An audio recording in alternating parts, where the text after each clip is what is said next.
کوثر کوثر جانم برادر جان. علیک سلام. علیک سلام. حالت چطوره؟ خوبم ممنون. بگو ببینم شوهرت کو؟ رفته شرکت. یاسر کجاست؟ اونم از صبح رفته کریکت بازی کنه. سنم هم داشت میومد خونتون که شما رو ببینه. منو ببینه؟ همه چی مرتبه؟ نمیدونم، گفت که باید باهاتون درباره یه چیز مهم حرف بزنه. بفرمایید بشینید. خیلی خوب باشه. ببینم چرا درو باز گذاشته بودین؟ مگه از آمار جرم و جنایت خبر نداری خواه؟ الان میرم براتون یه چیزی میارم. نه بلش کن، بیا بشین. خب این خدمت شما.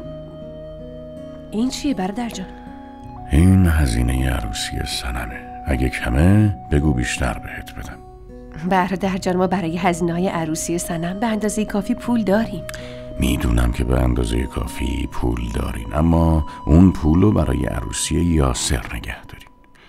ببین کوثر، کسی که سنمو از دست ثریا گرفت و به دستای تو سپرد من بودم. برای همینم مخارجش به عهده منه.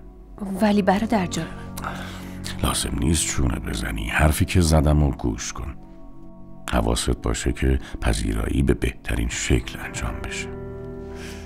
خیالتون راحت باشه، چیزی کم نمیاد. سعی میزنم سنم ببینم با من چی کار داشت که میخواست به دیدنم بیاد.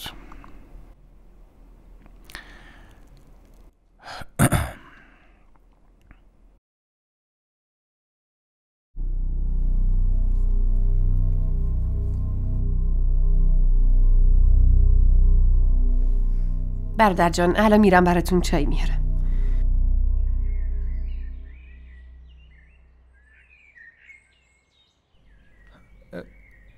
تو این وقت صبح اینجا چی کار میکنی؟ همه چی مرتبه؟ باید در مورد یه موضوع مهم با عمو جون حرف بزنم. عمو جان از قضا رفته خونه شما. خونه ما؟ آره گفت یه کاری داره اونجا. باشه پس من برمیگردم خونه.